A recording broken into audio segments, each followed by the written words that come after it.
sad dođu ovamo, dakle iza zapučkog stola, pošto će izlaziti pojedinačno. I Bevin i Voždovac.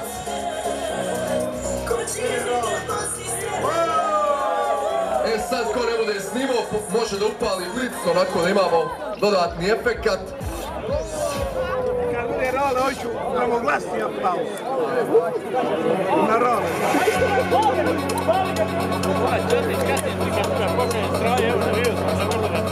Sad ćemo malo da, prije nego što krene bakljada, da kažemo malo o putu ova dva tima do finala.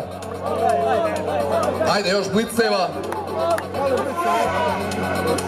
Ekipa Bevin je savladala ekipu Knjižara Đak u četvrtfinalu, pa su bili bolji od ANNS Maxbeta. Što se tiče ekipe Voždovca, izuzetno težak put, Avijator pa Apatin 3 Extreme.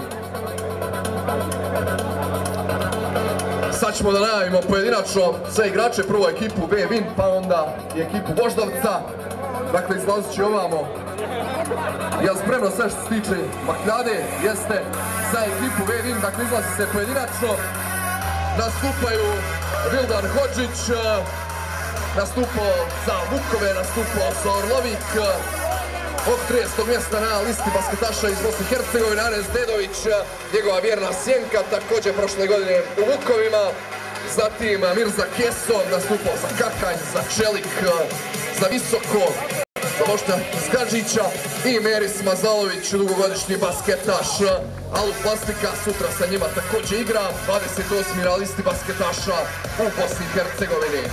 Ekipa Voždovca, broj 0, Ratko Arsović, trenutno 68. na listi basketaša Srbija, znamo koliko ljudi u Srbiji igra basket, za Klik iz Arilja igrao prošlu sezonu. Zatim broj 93, Dušan Hukić, gledali smo ga na BiH terenima u dresu Vogošće, u dresu Radnika, prošla sezona u Kožuvu, u Sjevernoj Makedoniji, bio je u Portugaliji, bio je u Slovačkoj. Zatim sa brojem 10 Milan Jelovac, prošle godine u Jagodini igrao za Vrbas i igrao za Bor, momak iz Vršca. I sa brojem 99 Strahinja Stojković iz Leskovca, prošle godine nastupao za Leskovački Borac.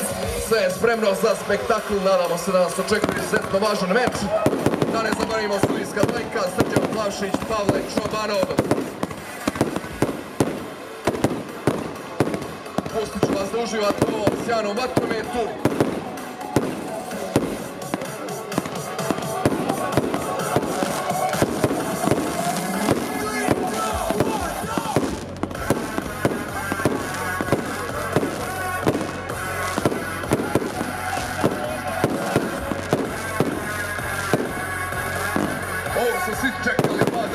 Kulminacija basket turnira u Šekovićima, Street Ball 2025.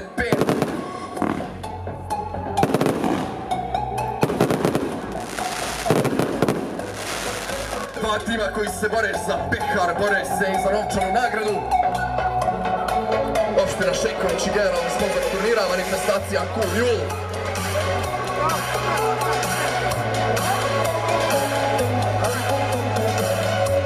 Željko Samardžić, 26. jula, koncert u sklopu manifestacije Cool Jul. Sad ćemo da pređemo na basket, ono što svi očekujemo, dakle veliko finale, nakon što se završi ovaj spektakularni vatromet.